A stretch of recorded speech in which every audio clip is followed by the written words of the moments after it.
All right. Thank you, everyone. Welcome, friends, old and new. I am Andy Norman. This is Examined Lives, a forum for exploring fascinating questions. We encourage people to bring a Darwinian point of view, philosophical curiosity, and any other life experience they bring to the table. And we find the mix of many points of view is often quite illuminating.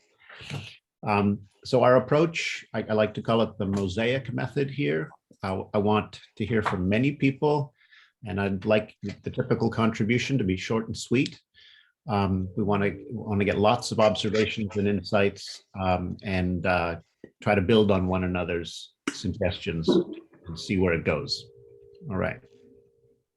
So rule number one is try to be brief. The floor time is precious. Let's share it. Our topic today is sharing deep stories.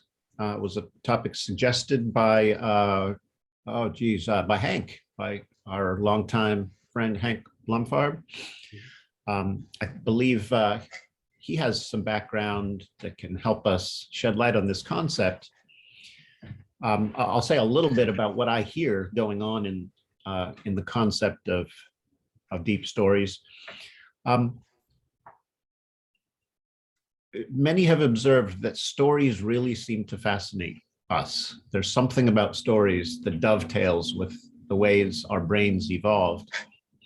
And stories can lodge in our minds and shape us in ways that we don't fully understand. Now, I'm not claiming that as a fact, but I think that's perhaps embedded in the concept of deep stories.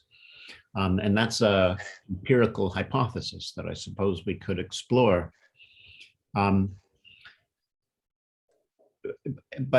and if true, it suggests that we need to better understand the way deep stories shape us. And we may need to find ways to bring them, the unconscious ones, to the surface and perhaps retell them or reframe them. When those stories aren't serving us well. I've done enough browsing about in the cultural studies sphere to know that the concept of narrative or story has come to occupy a pretty prominent place in ideas about, what governs the zeitgeist? What are the units that what are the forms of organized information that propagate well and shape the human mindset and that shape our times? So I think there's a fascinating hypothesis here that is being explored in semi-scientific ways in many fields, but I'm not terribly familiar with the actual science on it.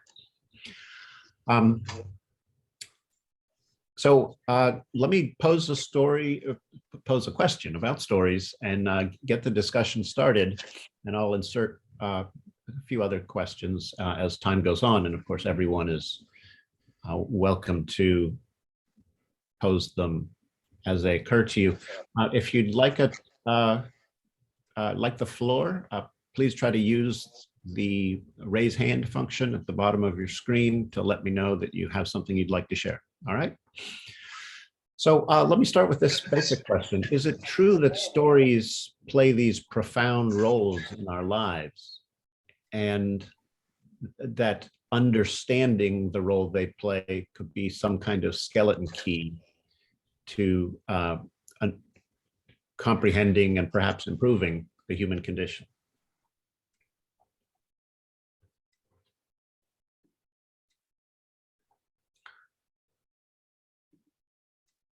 Hank, how would you feel about, let's see, I'm going to go with Alan here because he just raised a hand, but Hank, I'd love to hear from you. Right? Yeah, well, I think it is extremely important, not just for the story itself, which is sort of communicable by speech and various other means, but also in developing an objective for a group. So that you can play with the idea, try it out, and once you get the build up, everyone starts telling the story. Can I try to reframe that? See if I've Yeah. gotten your insight. You seem to be saying that stories play a really important role in the shaping of group intentions. Yes. Interesting. And binding them together. Yeah. I suspect there's something to that, but I'd love to hear that thought developed, fleshed out, tested. Hank. Yeah, I thought I would go back to the practical. Just briefly, I'm a psychoanalyst, psychotherapist, mostly trying to bring in the neurobiology of the brain and evolutionary biology and psychology to my practice, as well as, jotting down some ideas and doing a little teaching here and there, but that's more now. But the most practical part is, if we say from the neurobiology of the brain, that stories that we've been told or stories that have not been told, in the analytic world, we call them secrets, they shape us.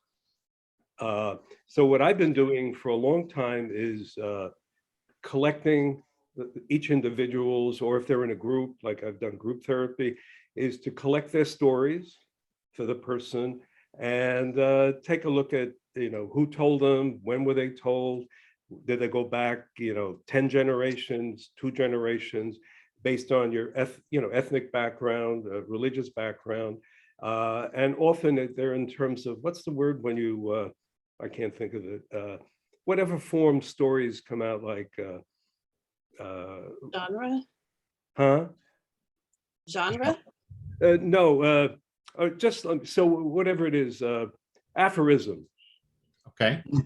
So what I would like to suggest is, I've thought of myself first, but so I've given it some thought because I do the work too, but one way to put it is, what is the first story that comes to mind that has stayed with you, or the first story that comes to mind right now that you've never encountered?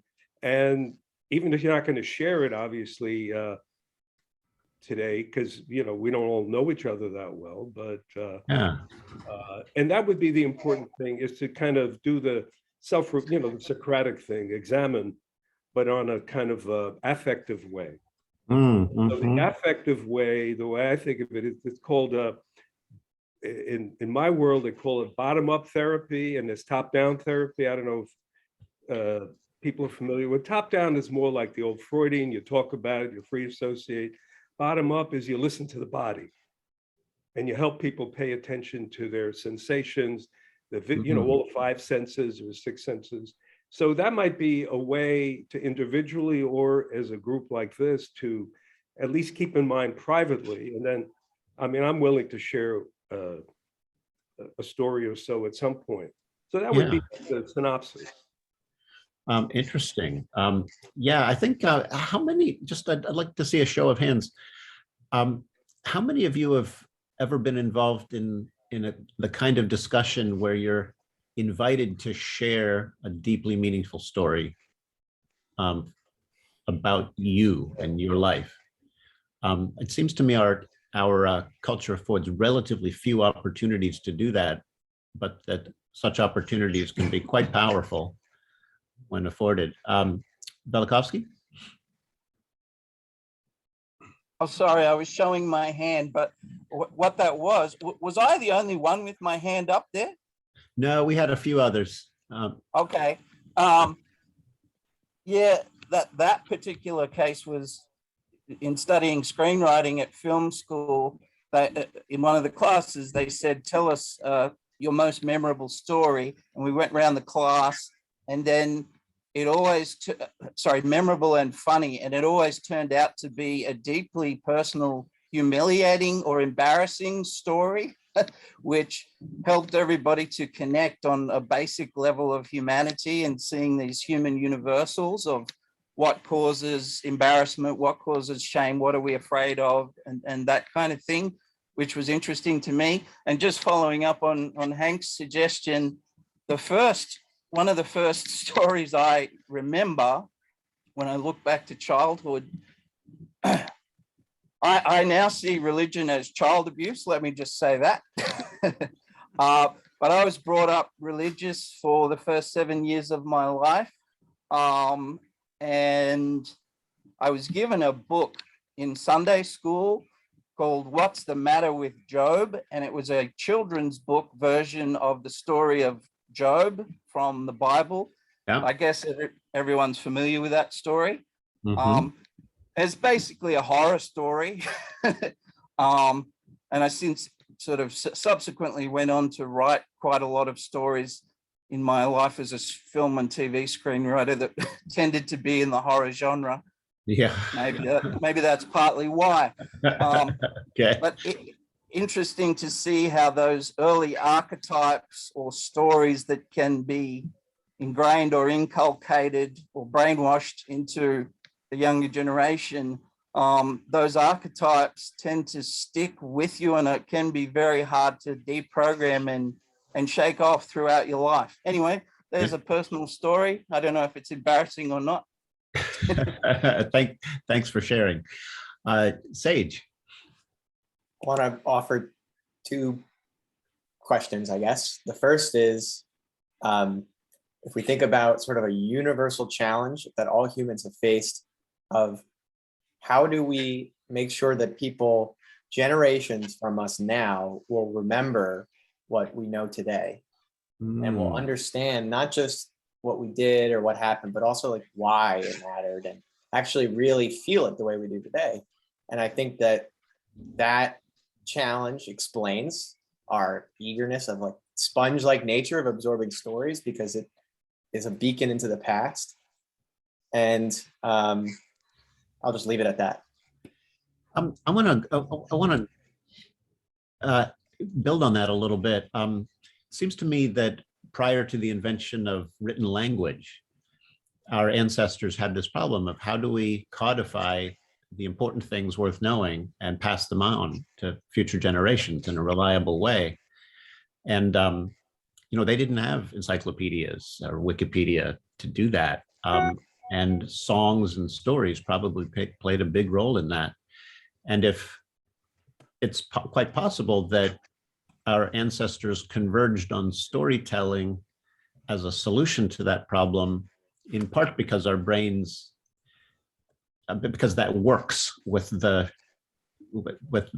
architecture of our brains to actually inculcate memorable information. Just to build on that, Andy, I'm going to make a controversial claim that I can't really think of a way to describe human thought that isn't synonymous with a story. The definition of a story and the definition of how we think, it's really hard to think and to speak without telling some kind of story. And I almost don't know what a story is. Yeah, I wonder about that, because I often, I experience my own thinking as kind of like a play of question and answer. It feels like more like a conversation than a story when I look inward. But I know that others feel and perceive themselves thinking in terms of stories much more clearly than I do. Let's hear from Diane. Hi. It seems to me that there's going to be a lot of facets of stories that are coming out here, but just to pick on two of them in particular, what Hank seemed to be talking about in the beginning was the stories that are told to us. And Velikovsky was talking about the stories that we tell. And just to add one extra thought to that, one of the psychology thinkers who has been influential on me for the last 50 years was Erik Erikson.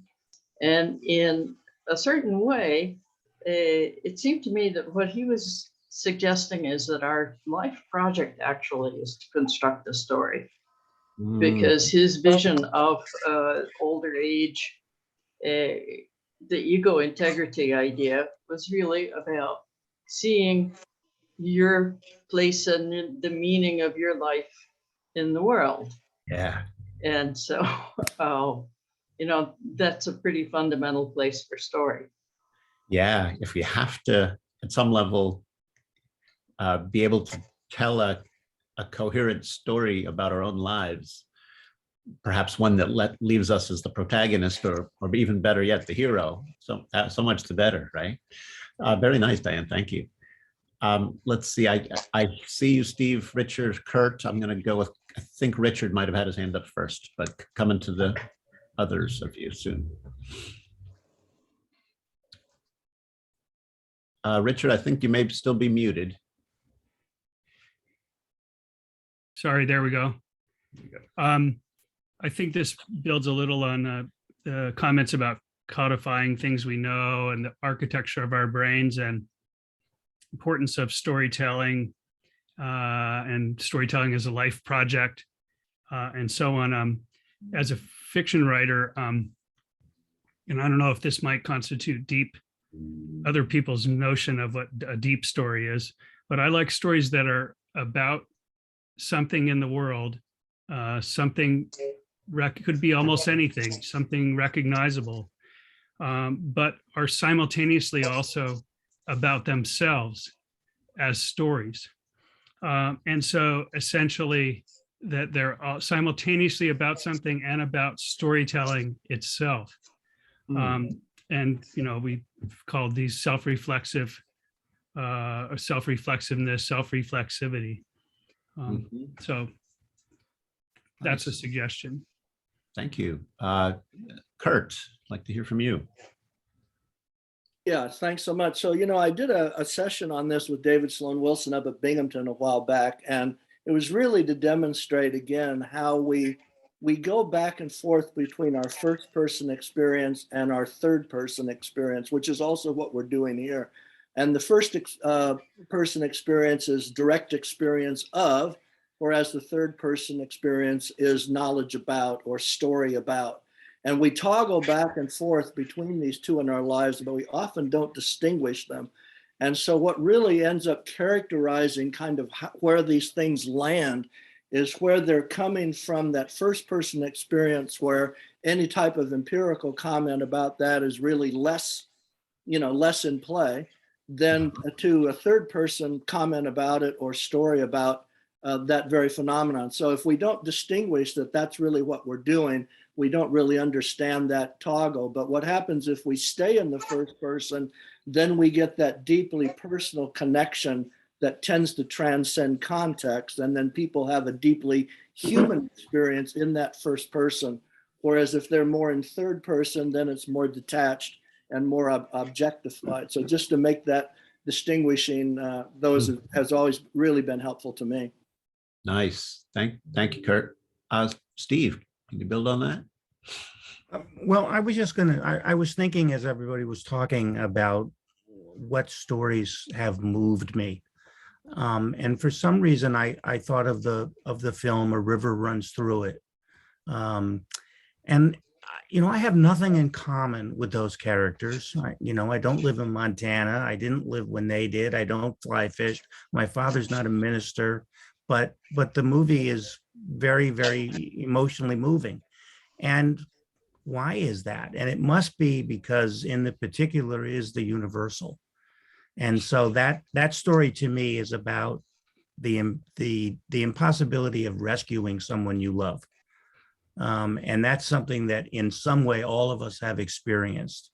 So there's something about stories about that don't relate to your life, but still feel true, that gives them a special power, I think. Yeah. I wonder if that very special power of stories can make stories a subversive force as well as a force for good. Yes. That was more of a rhetorical question, so thanks for clarifying that. That was a rhetorical answer, Andy. Yeah, okay, very good. Hank, talk to us. Yeah, two things. One, my chat's not working. I just was going to write it in, but I was going to suggest that it's a lot of people are talking about this, but this is my particular wavelength, is that conscious stories I will say, are the royal road to, let's call it non-conscious or unconscious stories that we don't have mental access to. It's sort of the implicit versus explicit. So in the world that we're in, great conferences, Kurt, you know, you and your folks do a lot of great stuff, but once you're on screen or writing a book, it's going to be very hard unless it's a very safe environment to find out those stories, especially traumatized people, where trauma is not about repression. Trauma is about a dissociation, that when overwhelming things happen to us, we cannot process them. They go unprocessed and dissociated. So the practical job of working with people, especially more severely traumatized people, is to find the implicit or the untold stories. The other is just an example. I was doing some teaching years back with clergy who are learning to do different types of psychotherapy.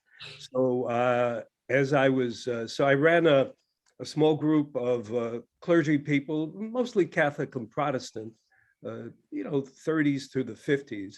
And it was a pilot thing I was working on. And we were talking about the public God representation of public and private. So these are about 12 people. And it's like I said, I'm the only Jewish guy in the room, by the way. So just keep it in mind. And so all these, clergy, and they said, we've never talked about our private God representation anywhere. This is about 30 years ago. And I was and these people were chaplains as well. And they ran groups, spiritual groups. And it's like, we didn't get to do it. Yeah. There wasn't enough time. And I don't know, so just to say about, stories on that level, but that's the window you get as a psychotherapist if you're interested in that. It's different than any of the academic or wonderful conferences and filmmaking. It's a whole other, I'm just bringing in the practical again, a whole other domain. And the clinicians here will get that too. But. Yeah. I'm not trained as a therapist in any way, but I actually am a philosophical counselor, and some people come to me because they enjoy having a philosopher kind of help them think things through. And a lot of times I discover that a person who's struggling in life has been telling themselves a story that doesn't serve them well. And if you can make them conscious of that, it can free them from that story to some degree and allow them to construct another story that can give them hope or give them a new approach to a problem, help get them out of a rut of some kind. So I don't think I have much insight into how stories work. This is something I'd love to learn more about, but I have a general sense that stories are about people facing problems, acting to overcome them and either succeeding or failing. Apart from that structure, I'm not sure what it is about stories that makes them special. But Kathleen. Just what you said just now just made me wonder, do nations have that same problem? Or cultures, like we're telling, what is it you said, telling a story and looking for a suitable story for oneself. Yeah, just a story that works well, that functions well. Yeah, and it's got to be true that nations and tribes need to be able to tell stories about themselves that bring people together and serve as a kind of social glue. I think a big part of the resistance to research exposing some of my country, America's ethical lapses in the past, is that many fear that it'll erode the story about, America, the shining city on the hill. It's the American dream for all. I think many people fear that if that story crumbles, our nation will crumble, and they sense in some level that the story is critical to keeping our nation intact. Let's see, Velikovsky. Oh, thanks. Yeah, just picking up on that point of definitions of stories. In my PhD, I had to sort through about 100 different definitions of what is a story, from Aristotle right through to now. The one I settled on, I think I've said this in a previous Excel too, was John Gottschall's definition: story equals characters plus problems plus attempted solution. And that to me ended up being the easiest framework to use. One reason being, I'm a huge fan of Karl Popper's All Life is Problem Solving, where he suggests that all life forms have to solve the problems of survival and reproduction, or whatever their goals might be if they're a human. And it's a nice and simple template to try and apply to anything, to ask, is this a story or is this something outside the set of stories? If there's characters or intentional agents and they have a problem, and then try and solve it. And obviously sometimes it goes badly and everybody dies. But I then took a step back and applied Joseph Campbell's Hero's Journey, 12-step or 18-step Hero's Journey template.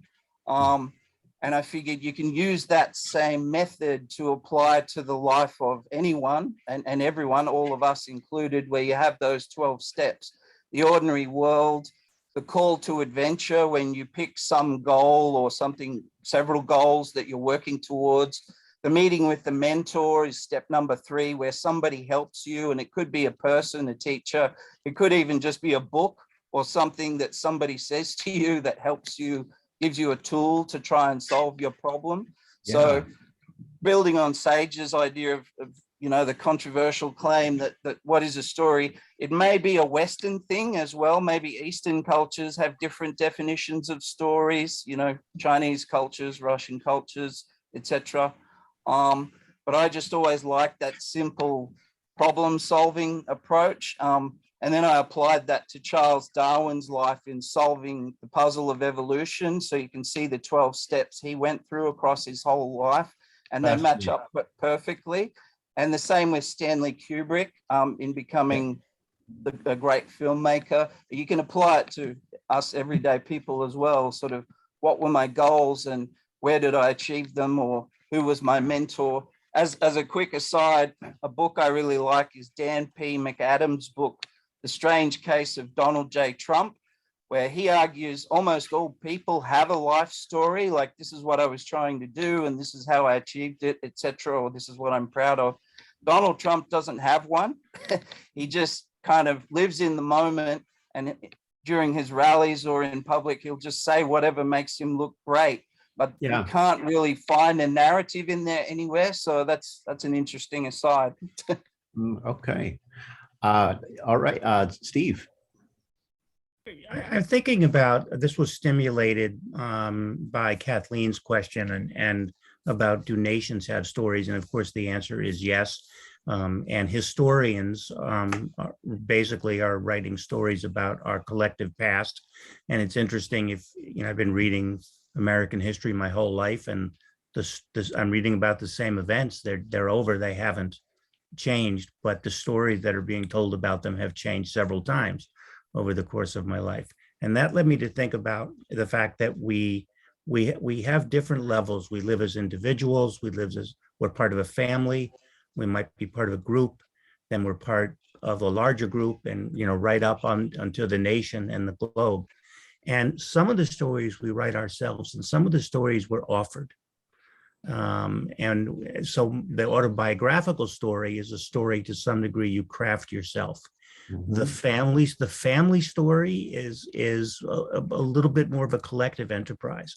And if you go right up the ladder all the way to sort of the national story, or myth, depending on what you want to call it, that one is sort of offered to you, and you have to decide whether or not to accept it or revise it in some way. So we're the authors of some of the stories we participate in, but not all of them. Mm. And if stories are as powerful as we're suggesting, in some ways we're swept along by the narratives of our times or the narratives of our collectives. Kurt, you're nodding. Yeah, two real quick points. Yeah, Audrey Kitagawa, who is recently, chair of the Parliament of World Religions now, has just done a series of programs on the narrative that was constructed around in the 18th, 19th centuries in Europe to justify slavery, and then has become the bottom line for pretty much racist narratives around the world. It was a total eye opener to me. I've even lived in Africa, and yet it was an eye opener to me. Most of the speakers are from Africa and Asia, and they really constructed how that narrative over the centuries developed into something that we're all really caught in. I put the link in to the chat. The other quick comment I want to make is that in a lot of international discussions now among scientists of all kinds, you end up, especially if you have a lot of people from India, you end up having to realize that there are really two cosmologies there, two cosmological stories. So the Westerners are more in the Western reductionist cosmology. When you get over then to a lot of Indian scientists, they're actually still in a Vedic cosmology. The difference being that the Western one is based on material and the Vedic one is based on consciousness. And you get a real divide on what can be discussed because of the differences in those overarching cosmologies. Fascinating. Kathleen?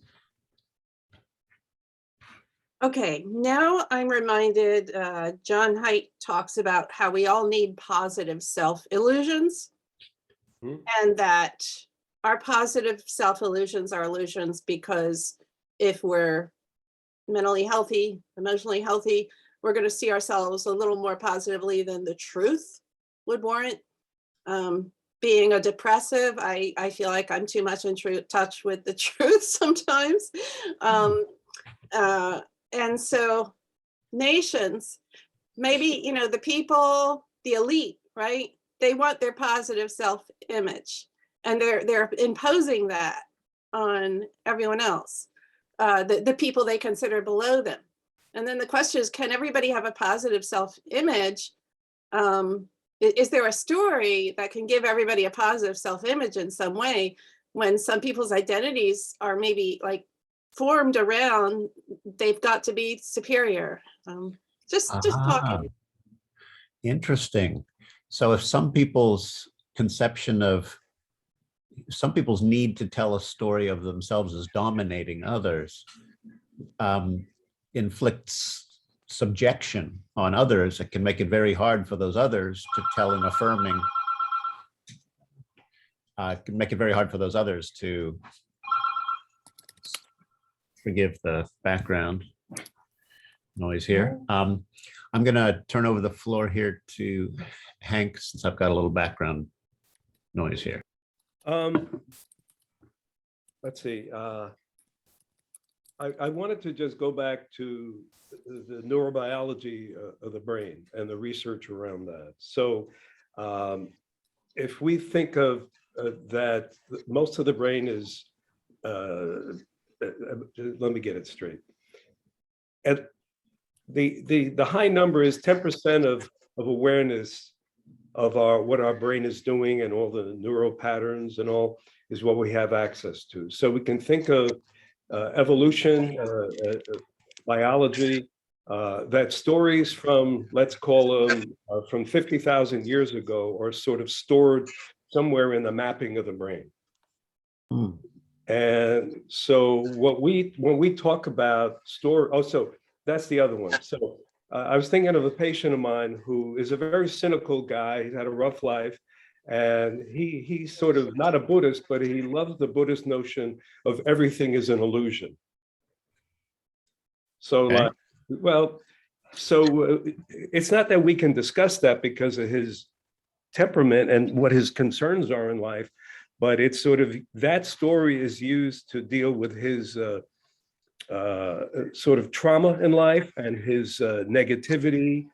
And it's like, you can imagine a weird session over the years where everything's an illusion. So I don't say, well, what the hell are we talking about? Because what we're talking about is an illusion. But here is his story and how it plays out, just talking about in our work together.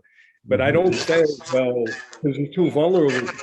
Well, if you believe everything's an illusion, then why are you talking to me? Because we're just talking one illusion to another. So just give you a practical example how it gets played out a little bit.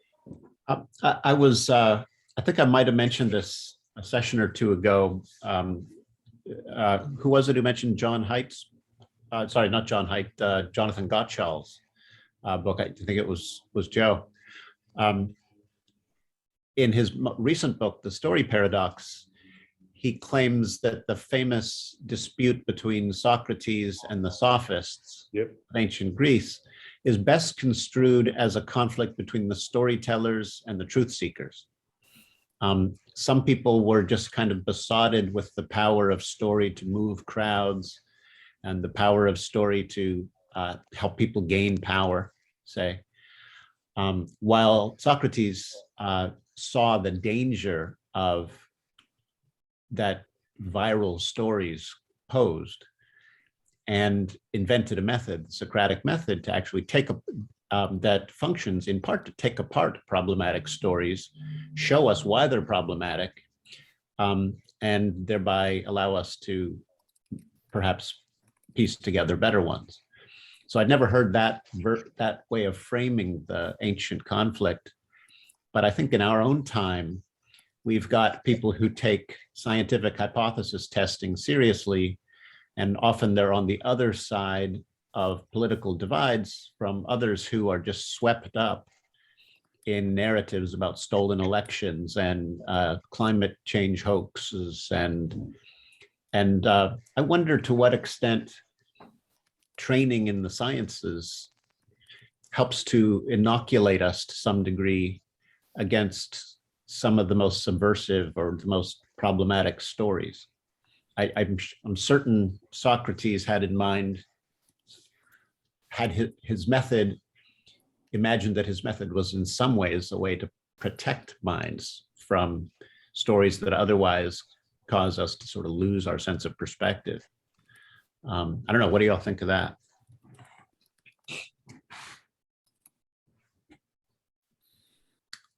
Alan? Yes. The question is, what is truth and what is reality? But we're always telling stories. Then the question is, are we going to go out and find what is the usefulness of the stories when we start looking? There's a philosophy of as if, where we tell stories.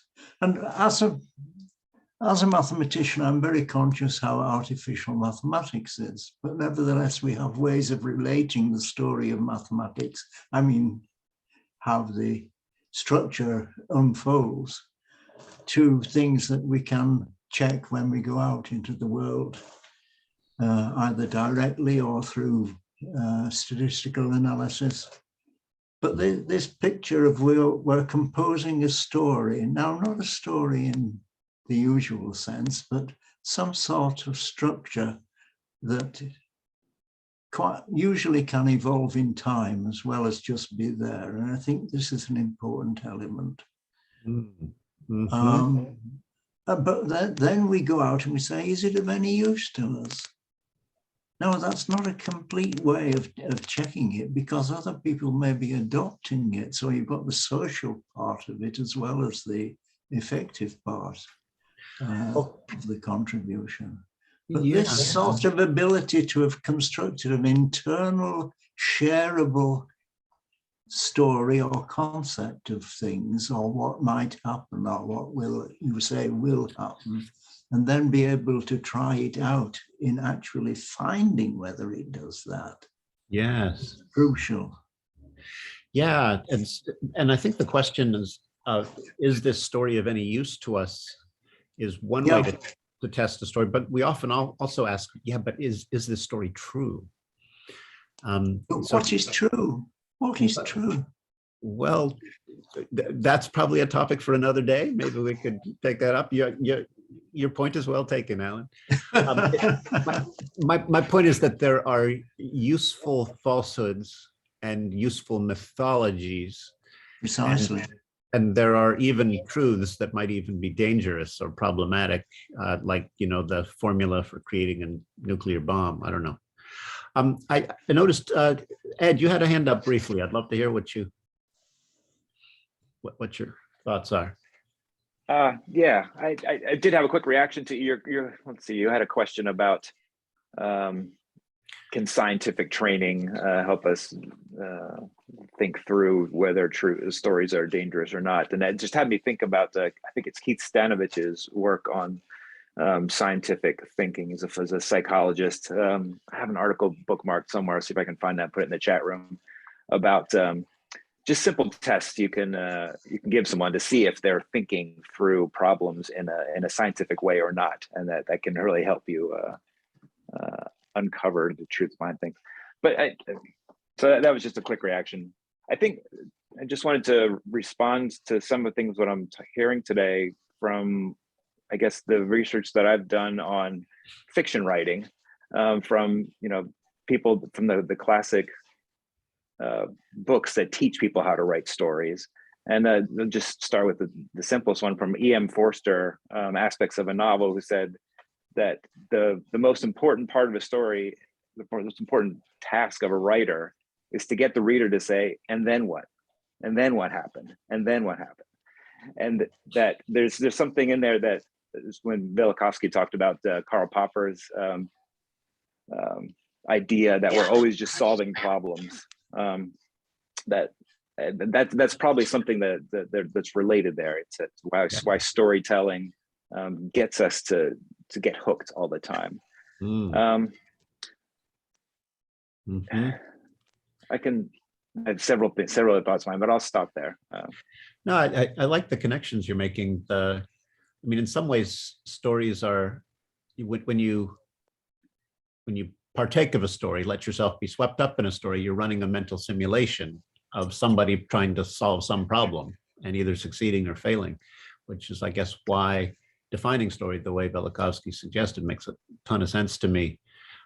Maybe stories emerged as a particularly salient way to bundle information. Yeah, that's a really nice thing that you just said there.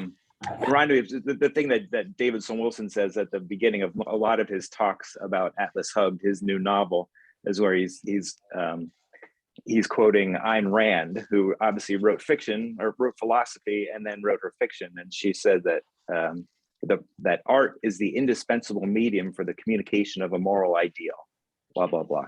But the point is that you need the story in order to bring to life this philosophical plain argument. And that brings me to like another trick of the trade that fiction writers will tell you is you have to write to all five senses in your story. So when you're setting place, when you're giving dialogue, you want to smell the rain on the tarmac and hear it pattering on the roof and feeling it run down your skin. Like, these are the things that help you get immersed in the story, in a way that an argument from Kant or Hume that never will. And then there's something that changes our brain and moves us by our emotions. Yes. That ties back into Hume again, of reason being the slave of the passions. So that we need both of these things tying themselves back in together, which is why you'll see a lot of philosophers trying to write fiction and a lot of scientists trying to write fiction as well, because they recognize this need to tell stories to get their ideas felt and changing the world. Yeah, I can't help but mention in this connection Dan Brown's latest book called Origin. Very few books have compelled me to say, and then what happened, and then what happened, like all the way through 500 pages. But Dan Brown does that really well. It's really funny you mentioned that, because I was another thought I had. That was one of the exercises I did before I wrote my second novel, was I diagrammed out the Da Vinci Code. I wanted to see what is he doing on every little section that he's got. And yeah, it was hook after hook after hook, and mystery after mystery after mystery. You know, J.J. Abrams talk about that in his TED Talk. He's the guy behind Lost and several other popular TV shows about the mystery box is his key. So he just creates that mystery box, or the MacGuffin that what's in there, and that just drives you. He never has an answer and decide what's in the box, and so his things always fall apart at the end of the show. But they really hook you in and get you trying to find out what is that, what's going on there. Yeah. And Dan Brown's a real master at that as well too. He is. Steve. I have two things to say. One is just a quick response to what Ed just said, which is when I think about books that I put down and decide not to finish, it's usually because I've decided I don't care what happens next. That's the reason I usually put it down. So it can work in reverse too. But I put my hand up back when Andy raised the question about does science help us understand reality better than stories? Maybe I'm paraphrasing what you said, Andy. I thought when you said it that it only took you half an hour or so to get to the core of epistemology in our discussion, which is how do we know reality?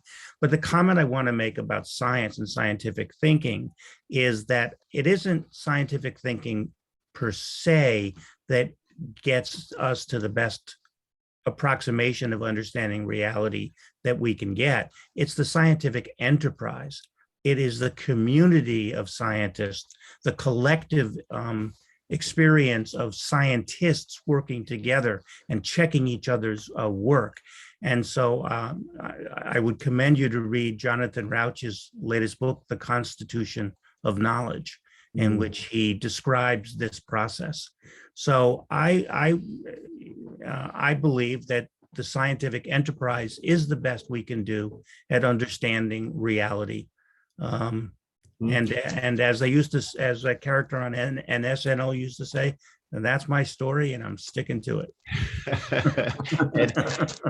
and if you were a true scientist, you wouldn't stick to it till the death. You'd be willing to part with it. That's absolutely right. Really nice. So David Burrell. There we go. Yeah, I just wanted to chime in here. I couldn't let this interesting conversation go by without mentioning my favorite story. Anybody who is interested in phenomenon of storytelling, I would encourage you, if you haven't read it, Faulkner is Absalom, Absalom. It is just wonderful. It's one of these meta narratives. And so there's a very simple narrative. You could write it in like 1 or 2 pages, but it's not a real long novel, maybe 200-300 pages, but it's told from so many different perspectives. And it is a story that's about how humans piece together stories, and the actual story is like nobody actually even really knows, because there's so many different versions. But it's really tied to identity in that book, the utility of the story for the individual or for that family. And anyway, it's just one of the best fiction, meta narrative books you're going to find out there. And it's not difficult to read like you might think Sound and Fury or something. It's just, takes a lot of work. This one doesn't take that much work, and it's wonderful. Fascinating. Thanks for the recommendation there. One thing we haven't mentioned about stories always involve a temporal sequence, right? Something happens and something else happens and something else happens. Dan Brown, the two philosophical questions, or maybe scientific questions at the heart of Dan Brown's book are, where did we come from and where are we going? And of course, Darwin provides a really interesting approach. Oh, I'm sorry. Excuse me. But the why are we here? He couldn't do that one. Yeah, I mean, I guess Darwin told us a grand narrative about human origins that transformed our civilization, right? Talk about power of a story, and it's a story about how to tell true stories. It's a story about how to reconstruct true stories about the past, about the biological past. It's talk about a meta narrative. Hey, we're down. I want to hear from Rob.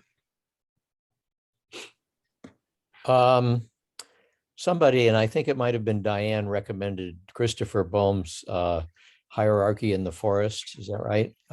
He also wrote a book called Moral Origins, which is a kind of sequel to that, which I received first. So I read that first. The narrative there is that in the process of beginning to develop biologically, evolutionarily, a conscience, we as hunter-gatherers would form alliances to enforce egalitarianism against the natural primate impulse towards hierarchy. And I think maybe all narratives come down to this. You will impose severe sanctions on bullies and try to encourage cooperation.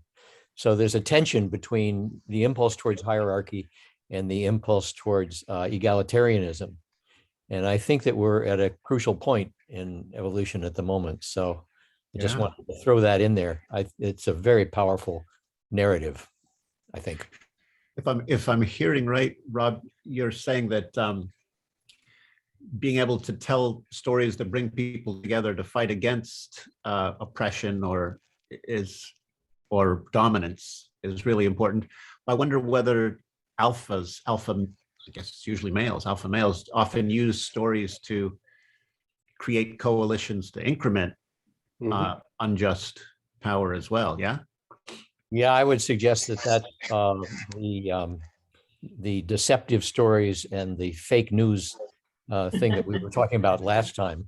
That I mean, the Trump is a perfect example of the bully, the deviant, that needs to be suppressed in order for the unit to survive, and that is everything from a band to the globe.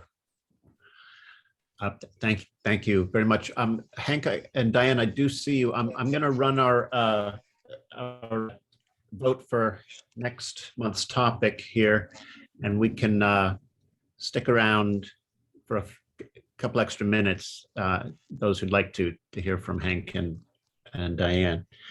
Okay, so if this is your first time here, we like to take a group approach to picking our topic for the subsequent session, which would be about a month from now.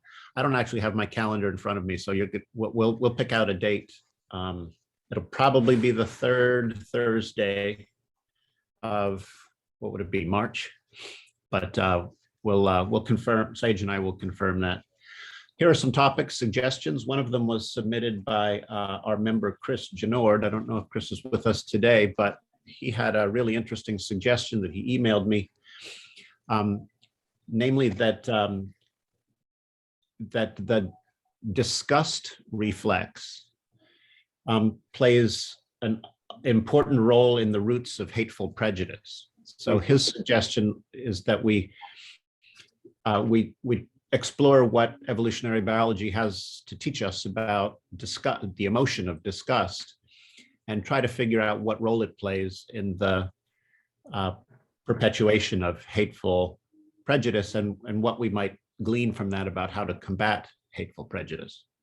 So let's just call that disgust and the roots of hateful prejudice. That will be topic one. You'll have a chance to vote for it if you like in a minute. Topic number two, privilege. What is privilege? Do we take on privilege unwittingly?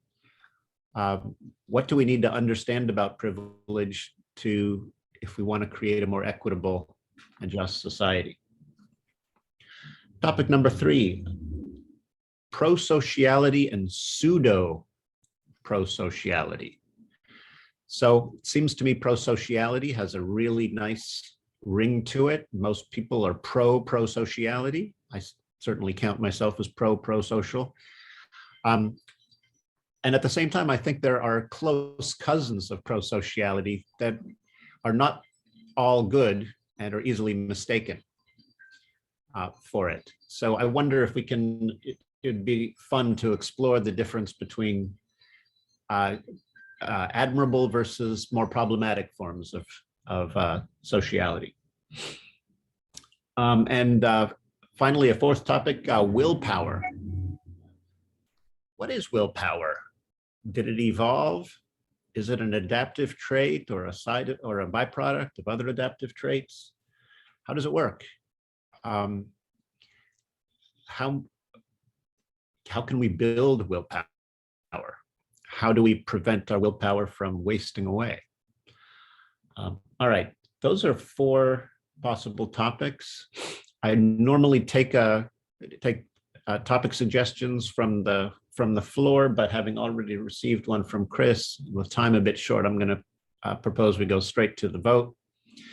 So please use the raise hand feature under the reactions button at the bottom to signal your preference. You can vote for as many as you like, and the highest vote getter will be our topic for next month.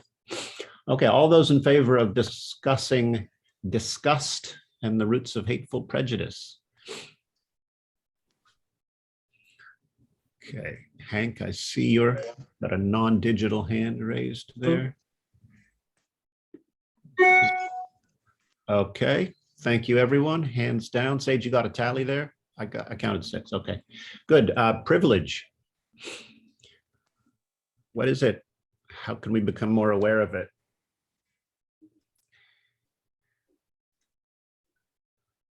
Okay, thank you. Topic number 3, pro-sociality and its cousins, pseudo-pro-sociality. Oh, interesting. Seems to be a fair amount of interest there. Good. I think given that Examined Lives is a project of pro-social world, this is an important philosophical question and worth exploring. It might even help to shape the larger projects Sage and his colleagues at ProSocial World are working on. Okay, finally, and willpower. All those in favor?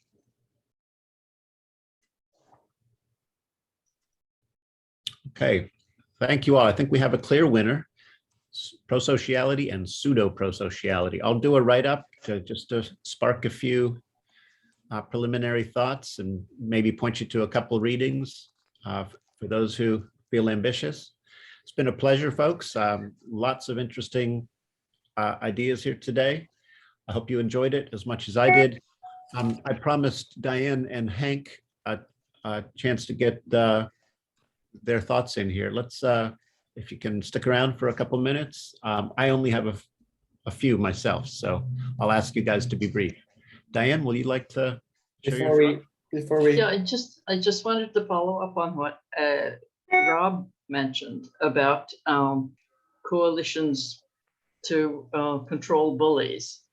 And I think that this whole dichotomy between authority and or leadership or whatever and egalitarianism is really the pro-social question. So it's almost the basis of this view of life. So I just wanted to say that. Nice connection making. Very good. Hank, you get the final word here. And Yeah, I would suggest it as a topic, but I'm going to keep it brief. Loneliness, belonging, and listening to and trusting one's own story with an open mind to hearing it. The existential, I'm not Sartre or anybody like that, but the loneliness that I know I experience when I try to maintain a mind of my own and don't join any particular group and express myself in a particular group in ways that I've learned to be direct about. It's very lonely. That's the way I'd put it. If you want to shoot me an email with a brief description of how you see that topic, I'll see if I can. I'll do it. Bring it up next month. Yeah. All right. Thank you, everyone. Tune in next month for what I'm sure will be a rousing discussion of pro-sociality and pseudo-pro-sociality. Thanks, everyone. Thanks. Take care. Bye. Today. Thank you.